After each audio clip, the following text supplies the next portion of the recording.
pour célébrer les 100 jours de son retour à la Maison-Blanche. 1h30 de discours pour mettre en avant un début de mandat qu'il qualifie d'historique.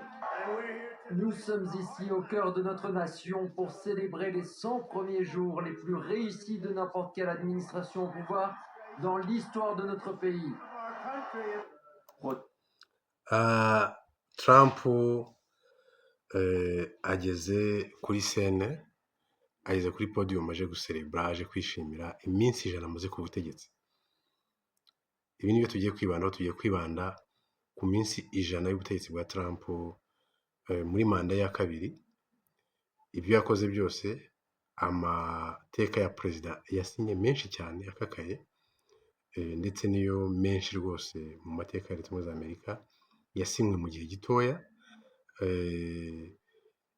n'ibindi bitandukanye turabivugaho uhereye ku munsi w'100 kugeza ku munsi wa mbere, akantu ku kandi, igikorwa ku kindi, disikuru ku yindi, turabivugaho ku buryo burambuye. Ariko akanya tugiye guhera ku ijambo yavugiye ku munsi w'100 ku itariki 29 z'ukwezi kwa kane, we yarijuje iminsi 100 muri White House,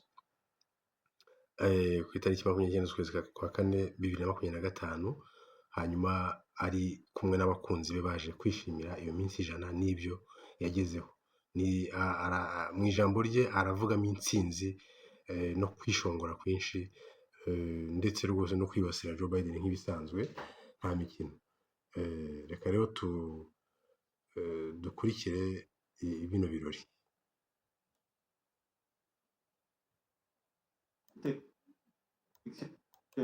Immigration, politique étrangère ou droits des personnes LGBT+, Donald Trump a passé en revue tous ses thèmes de prédilection sur un air de campagne électorale, tout en taclant, comme il en a l'habitude, son prédécesseur Joe Biden.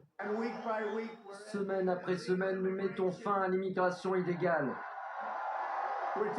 Nous récupérons nos emplois et nous protégeons tous nos travailleurs. Donald Trump aragize ati, icyumweru ku kindi tugenda dushyira iherezo ku bwimukira budakurikira amategeko.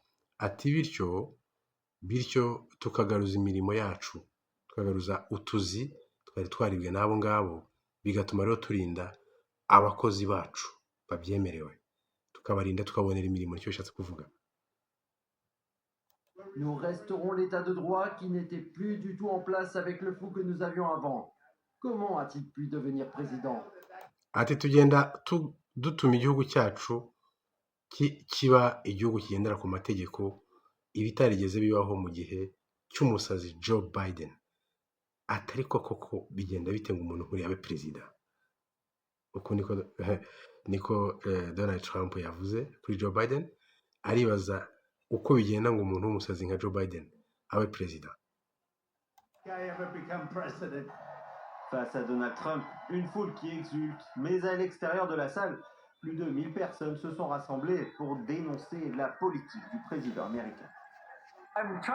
J'essaie d'encourager ce pays dans ces moments où il en a le plus besoin. C'est le moment de faire face. Ces 100 jours ont été beaucoup trop longs. Nous devons faire en sorte d'avoir de nouveau un beau et grand pays et que l'on ne soit pas divisé. Umunyamakuru wa France 24 aragize ati, nubwo muri sale Donald Trump arimo bishimira iminsi 100 bamaze bategeka igihugu, harimo abantu benshi babyishimiye rwose, baje kufatanya n'ibyishimo. Hanze hari abandi barimo kuvuga ko batishimiye imiyoborere ya Donald Trump.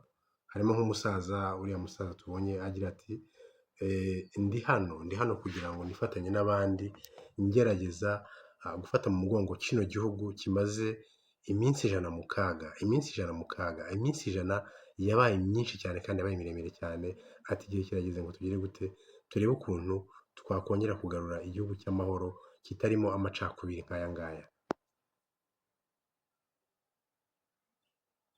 Les critiques sont de plus en plus nombreuses dans le pays et la cote de popularité du président américain a drastiquement chuté. Dans un sondage publié par le Washington Post et ABC News, moins de 4 Américains sur 10 disent approuver la manière avec laquelle Donald Trump dirige le pays. Umunyamakuru akomeje agira ati, nk'uko byatangajwe na Washington Post, sondage zigaragaza ko pinga cyangwa bagaya imiyoborere ya Donald Trump ari benshi ku buryo 4% gusa 4 nako ku 10 ni ukuvuga 40% gusa aribo bonyine bagaragaje ko bemeranywa nawe uko ayoboye igihugu. Abandi bose ubu ni 60% ntabwo babyishimiye.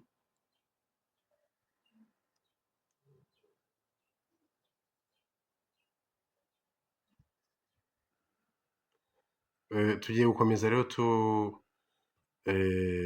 tureba ibikorwa bitandukanye Donald Trump yagiye akora mu gihe cy'iminsi 100 duhereye ku cy'umunsi w'ijana ku itariki ya 29 z'ukwezi kwa 4 2025 kugeza noneho ku munsi wa mbere yinjiye muri White House ku nshuro ya kabiri muri manda ye donc ya kabiri.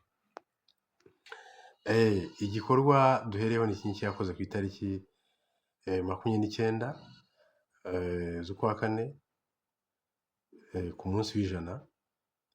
Icyo gikorwa nyine nk'uko twakibonye no guserebura no kwishimira ibyo yakoze mu minsi 100, aho atangaza ko ibyo yakoze ari ibitangaza nta wundi mu perezida n'umwe wa Leta Zunze Ubumwe za Amerika wigeze akora ibitangaza nk'ibyo yakoze mu minsi 100, akagaragaza ko kandi agenda agarura igihugu mu gukurikiza amategeko, agenda avanaho aca ibintu by'ubwimukira bw'akavuyo, avuga ati ubundi Joe Biden imikorere nkankaye ni gute yabaye perezida uriye.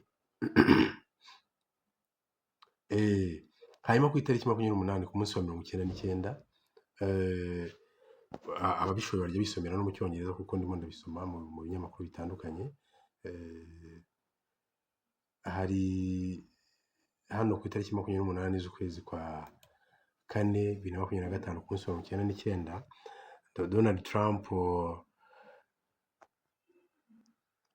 yasinye executive orders 3 arizo twakwita amateka ya perezida 3 ku munsi umwe ku itariki 28 z'ukwa 4 2025 ku munsi wa 99 yasinye decret presidentiel 3. Imwe muri zo ivuga ibijyanye no kurinda abanyamerika, kubarinda abimukira b'abanyabyaha. Tubivuze mu cyongereza ngo protecting American communities from criminal aliens. Hanyuma iri tegeko rikaba ritagetinga cyangwa risibura cyangwa rireba cyane cyane imijyi itaragiye ikurikiza amabwiriza yatanze yo gukarira abariwe immigrants cyangwa abimukira badakurikije amategeko. Hanyuma rero yasinye itegeko noneho rikanira iyo mijyi ritegeka gukurikiza amabwiriza yose ajyanye no kutorohera abimukira. Iteka rya kabiri yasinye kuri iriya tariki 28 z'ukwa 4 2025 ni iteka rigamije kurinda abapolisi. Turivuze mu cyongereza wenda kujya ku bacyumva babyumve neza. Another order provides legal defense for police accused of misconduct. Hari abapolisi bashinjwa misconduct kandi ngo bari mu kazi kabo. Iryo tegeko rero yasinye ku itariki 28 riraborohereza cyane. Hano Donald Trump yahise abinyujije muri iri teka yategetse Minisiteri y'Ubutabera kujya babonera abanyamategeko cyangwa abavoka abapolisi barimo gushinjwa ibyaha by'imyitwarire mibi, kwa kundi abapolisi bica abantu ku muhanda bagashinjwa. Donald Trump abona ko abapolisi rwose harimo abarengana, arashaka rero kubarengera. Wenda mbivuze mu magambo yanjye ndabona ko ashyigikiye imyitwarire mibi y'abapolisi cyane cyane bibasira akenshi tubona ko bibasira abirabura. Imyitwarire mibi y'abapolisi akenshi yibasira abirabura, abanyafurika, aho usanga umuntu atabaje ngo abeshya, atabaje ngo umuturanyi yamugize gute, bakaza bagahita barasa. Dufite ingero nyinshi. So uyu mugabo rero warashaka kubarinda, arashaka kubaproteja kugira ngo bajye bitwara nabi, abaproteje babashakira abavoka batabishyuye, abavoka b'ubuntu muri iri teka yasinye kuri 28 ibyo birimo yahise ategeka Minisiteri y'Ubutabera kujya babonera abavoka ku buryo bworoshye kandi bubuntu. Umva uko Donald Trump yabivuze mu magambo ye. Yaragize ati The U.S. Attorney General Pam Bondi shall take all appropriate action to support law enforcement officers facing unjust liability for performing their duties. Trump yaragize ati Attorney General, perezida w'urukiko rw'ikirenga Pam Bondi azafata ingingo zijyanye zubahiriza rino tegeko, rino teka mu gufasha abapolisi barengana bazira ko bakoze akazi kabo, akazi kari mu nshingano zabo.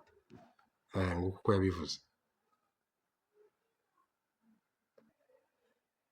Hanyuma iteka rya gatatu perezida yasinye kuri iriya tariki ya 28 z'ukwezi kwa kane ku munsi wa 99 ni iteka ritegeka abantu batwara ibikamyo ko bagomba kuba ari abantu bavuga icyongereza, truck drivers.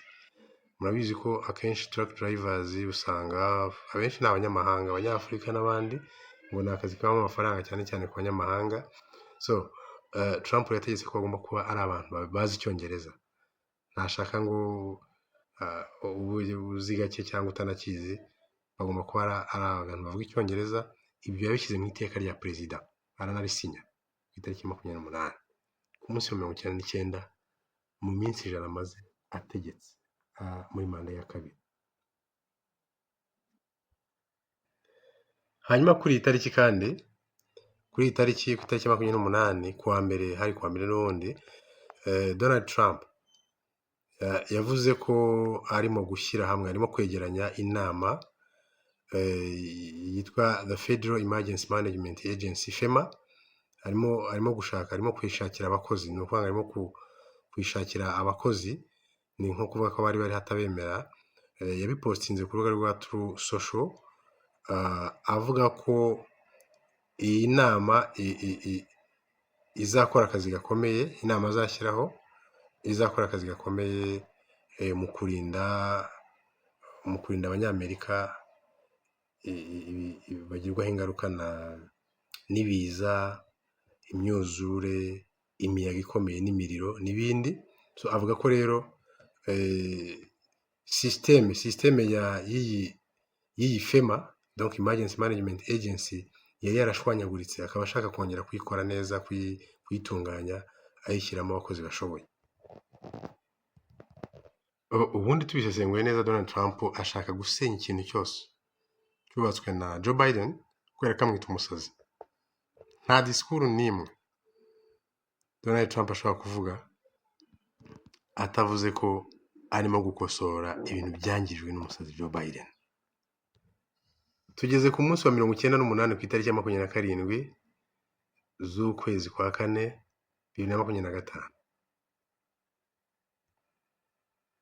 Kuri iyi tariki ya 27 z'ukwa kane, Trump yagaragaje ko mu mivugire yagaragaje ko atangiye kwegerana na Vladimir Zelensky no kumusapotinga, hanyuma agenda ajya kure ya Vladimir Putin, ubundi bari basanzwe babyumva kimwe. Ahangaha naho bari bahuriye, yahuye na Vladimir Putin na Volodymyr Zelensky mu gushyingura Papa i Vatican. Hanyuma bagirana ibiganiro, arangije atangaza ko Vladimir Zelensky arimo gukora ibintu byiza, ko arimo gukorera igihugu cye neza. Urumva ari nko kwivuguruza, kuko hari aho yagiye agaragaza ko ntacyo ari gukorera igihugu, arimo gushaka gutuma abantu benshi bapfa. Hanyuma akavuga yuko kandi ntako atarimo kugira, ngo Zelensky rwose arimo gukora akazi gakomeye. Hanyuma kuri Putin ho yaravuze ati natangajwe rwose, nababajwe kandi nabaye disappointed cyane, nababajwe n'ukuntu Uburusiya bukomeje gutera za misile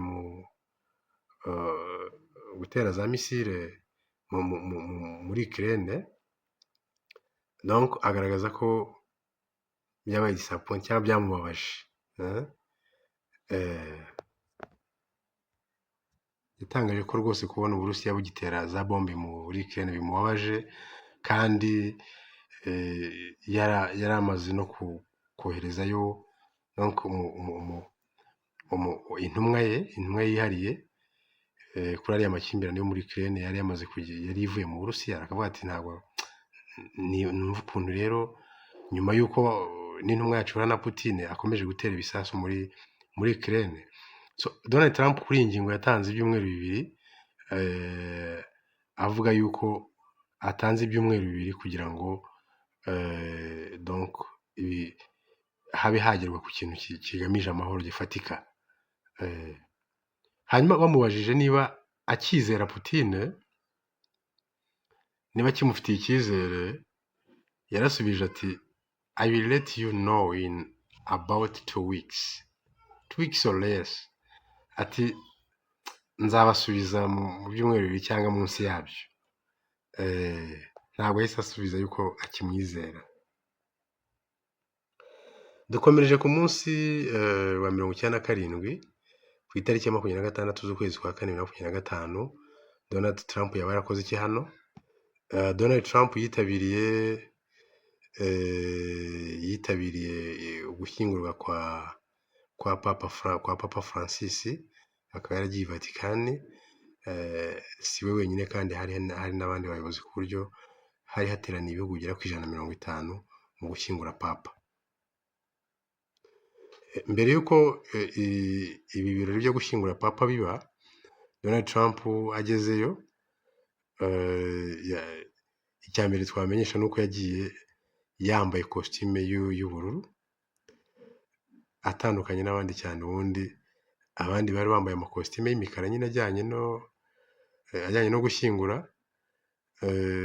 nk'uko murabizi ko Abanyaburayi n'Abanyafurika bamwe benshi nako bafunzwe mu ubwonko n'ubukoloni, bazi ko ibara ryirabura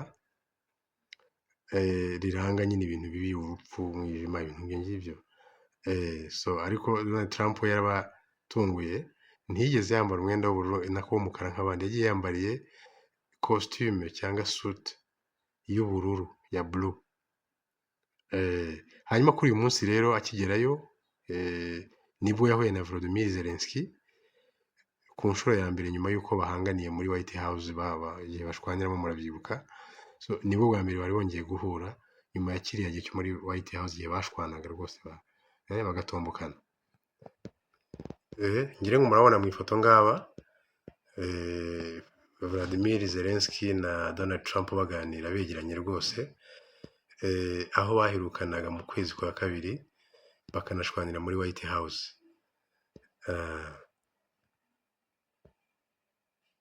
Hanyuma nyuma y'ibyo nyine, nyuma y'icyo kiganiro, Donald Trump yapostinze,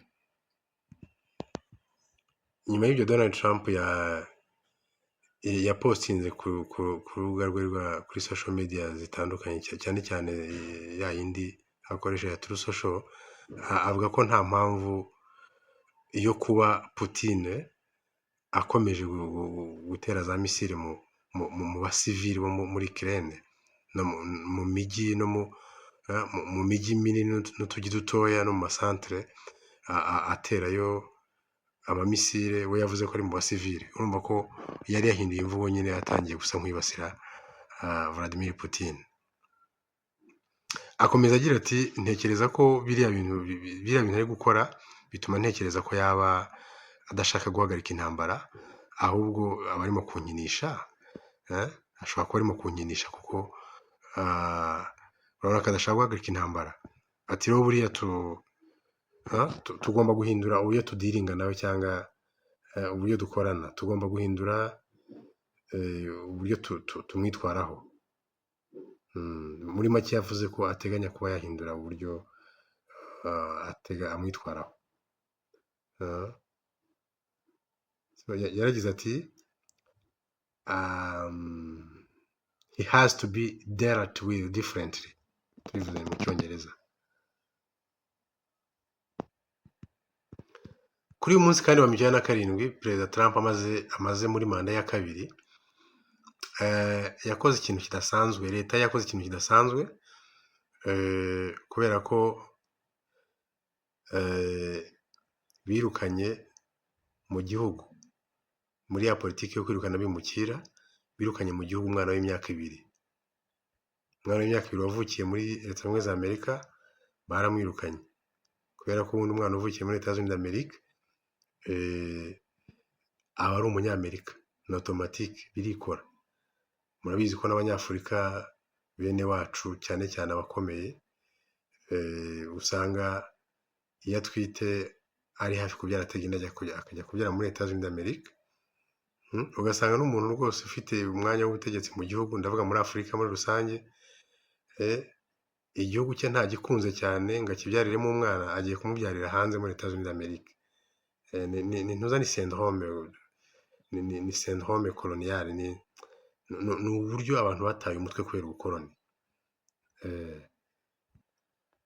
Buriya ubukoroni buragenda, hari ijisho ubuhuma bugenda bugahuma bukarifunga, ni ijisho ryitwa piniel, ni ijisho rya gatatu riba muri moelle épinière. Rya jambo penuel mwasomye muri Bibiliya rifite aho rihuriye n'ijisho rya gatatu ryo mu bwonko riba muri moelle épinière, abize biology barabizi. So rya jisho rya gatatu rero, ubukoroni, amadini, ibintu nk'ibyo by'ubukoroni nyine n'ubucakara bararifunga neza. Wabyara umwana ukajya muri dictionnaire gushaka izina ry'icyongereza, kandi ubizi neza ko nta mwongereza n'umwe urita izina rye, urita umwana we izina ry'ikinyarwanda. So umuntu w'umuyobozi ukomeye yajya kubyara akajya kubyarira muri Amerika, akanga kubyarira mu gihugu abereye umuyobozi. Njyewe ndagira ngo umenyeshe ko ibi nabirenze, nta mwana wanjye ashobora kwita izina ry'abakoroni, mbita amanyarwanda gusa. Icya kabiri, ntabwo ndi umuntu wayeho neza cyane hano iwacu muri Afurika, ariko muri Amerika no muri Canada no mu Burayi sinshobora, niyo nationalite yabo bayingingira sinshobora kuyifata, niyo wayigerekaho amadolari menshi sinayifata. Uretse ko ushobora kujya gukorera amafaranga n'investita mu gihugu iwacu mu myaka mike nkagaruka, ariko sinshobora gufata ubwenegihugu bwaho, kuko bari abantu n'inzigo bagiriye nabi bene wacu. Karakanyuzemo. Nari maze kubabwira yuko kuri uyu munsi twavugaga, kuri uyu munsi wa 2027 perezida Trump amaze ku butegetsi, leta ye nari mbavuye ko birukanye mu gihugu umwana w'imyaka 2 wavukiye mu gihugu aho amaze imyaka 2 gusa, baramwexperinga, baramwirukana. Icya kabiri kandi mu yindi case banirukanye umubyeyi ufite umwana w'umwaka umwe, bivuze ko ubwo ni abana 2 batarengeje imyaka 2 birukanwe mu gihugu, muri ya gahunda yo kwirukana bimukira. Ubwo niba nyine ababyeyi babo bitwa ko ari abimukira batujuje amategeko, abana babigendeyemo, kandi ubundi bafite nationalité, bafite ubwenegihugu bwa Amerika. Ahangaha nyine Trump arashaka kwereka yuko kwita umunyamerika kandi uri umunyamahanga, ibyo ni ukwibeshya. Njya kumva nkumva umunyarwanda aravuze ngo ngende umunyakanada cyangwa umubirigi, mwamwikina bene data. Ariko si no kwikina, kuko kuba umubirigi n'umunyamerika nta shema biteye. Uvuga ko uri umunyarwanda uba muri Amerika cyangwa uba mu Bubiligi n'ahandi, biba bihagije.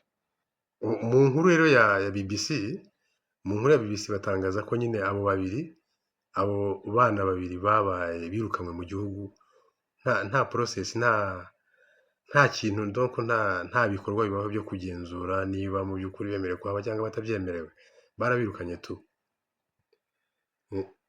Ariko wagize Imana ntibabafunga.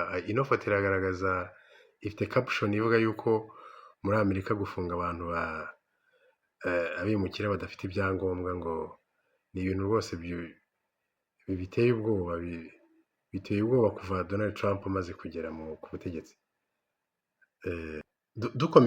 Dukomereje kuri iyi nkuru y'umwana w'imyaka 2 abanyamerika birukanye, umucamanza wo ku rwego rw'igihugu, murabizi haba abacamanza bo muri za leta zitandukanye ko ari 50, ariko hakabaho n'uwo bita federal judge, umucamanza wo ku rwego rw'igihugu. Yatangaje ko ari umwana w'imyaka 2, umwana w'imyaka 2, ni ukuvuga automatically ni umuturage wa Leta Zunze Ubumwe za Amerika, ngo yaba yarirukanwe mu gihugu, yoherezwa muri Honduras we na mama we hamwe na mukuru we w'imyaka 11, kandi ibyo bikaba byarabaye ngo nta process, donc nta mategeko akurikijwe. Hanyuma ngo mu rukiko, byageze no mu rukiko uno mu judge witwa Terry Dafty yavuze ko bikekwa yuko uno mwana yaba yarirukanwe mu gihugu nta process ibaye, nta mategeko akurikijwe. Uyu mwana ko yaravukiye muri leta ya Louisiana, hanyuma we n'umuryango bakaba barafatiwe muri aho bita New Orleans Immigration Office, kuri biro y'abinjira n'abasohoka muri New Orleans. Barabafata ku itariki ya 22 z'ukwezi kwa 4, hanyuma bafata icyemezo cyo kubirukana nta procedure iciyemo yo kureba niba ibyo bakoze byemewe, niba bari mu gihugu byemewe n'amategeko, ibintu nk'ibyo ngibyo. Hanyuma umuvugizi wa leta ku bijyanye na Homeland Security n'umutekano w'igihugu, umuvugizi wa leta mu bijyanye n'umutekano w'igihugu, umuvugizi wa Leta Zunze Ubumwe za Amerika mu bijyanye n'umutekano w'igihugu, yaravuze ngo mama wabo yashakaga kujya iwabo muri Honduras ajyanye n'abana be. Wumve nawe ukuntu kino gisubizo kiri somehow absurd, ni igisubizo kiri absurd cyangwa igisubizo kitumvikana. None se umwana w'imyaka 2, ubundi nyina yamusiga, bashakaga ngo birukane nyina, hanyuma abana basigare, cyane cyane uyu mwana wavukiyeyo asigare w'imyaka 2. Umwana w'imyaka 2 yari gusigara wenyine. Iyi ngiyi ni torture, ni emotional torture abantu babi, aba imperialiste n'abakoloni bakunda gukorera abantu. Tugeze ku munsi wa 96, ku itariki ya 25 z'ukwezi kwa 4 2025. Niki Donald Trump yaba yarakoze kuri uyu munsi? Kuri uyu munsi FBI biratangazwa ko FBI yataye muri yombi umucamanza muri Wisconsin, w'ahantu bita Wisconsin. Ni umucamanza biro, donc aho akorera, serivisi akoreramo, yamushinjaga yuko yaba yarafashije umuntu washinjwaga, donc abantu bashinzwe immigration hari ibyo bamushinjaga, bashaka no kumufata, hanyuma uno mucamanza amufasha kubacika. Ibiro, donc umuyobozi w'urwo rukiko aho uriya mucamanza muri Wisconsin yafatiwe, aho akorera, umuyobozi wa biro y'aho ngaho, the bureau's director witwa Kash Patel n'inzego ry'Abahinde, yapostinze ku rukuta rwa X cyangwa Twitter yuko Hannah Duggan ariwe wa mucamanza wafashwe, watawe muri yombi na FBI azira gucikisha umuntu wahigwaga na migration agents, ngo yayoboye, donc yajijishije the federal agents, abakozi ba leta bakora kuri rw'igihugu, federal agents, abakozi ba migration bakora kuri rwego rw'igihugu, yarabayobeje,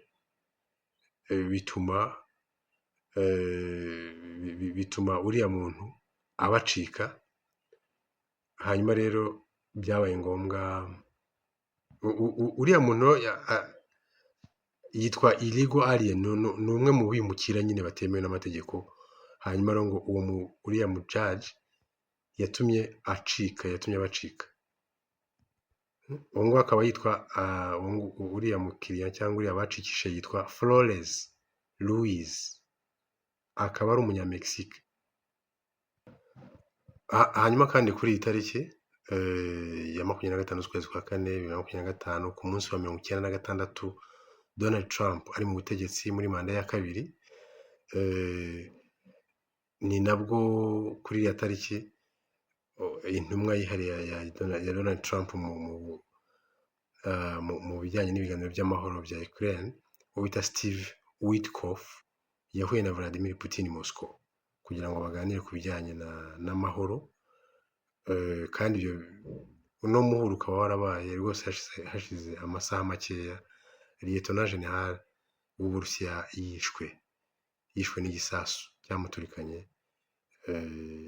cyari cyatezwe mu modoka yari hafi y'imodoka ye ubwo yasohokaga muri biro ye agiye kwinjira mu modoka ye kiramuturikana. Ibi ngira ngo mwarabyumvise. Reka rero mbashimire cyane abadukurikiye. Iki cyari igice cya mbere cy'ibikorwa bihambaye Donald Trump yagiye akora mu minsi 100, guhera ku gikorwa yakoze ku munsi wa nyuma, ku munsi w'100 kuzageza ku munsi wa mbere. Tukaba tugarukira ku munsi wa 96 ku itariki 25 z'ukwa kane 2025. Tuzakomeza n'ibindi bice bizakurikira, tuzabibagezaho ku buryo buri detaye cyangwa burambuye byose kugeza tubishoje. Ni ibikorwa bitoroshye kandi bikomeye byatumye bitavugwaho rumwe mu isi yose, kandi byatumye bisa nk'ibyahinduye ubuzima bw'isi n'imibereho y'abatuye isi. Reka mbashimire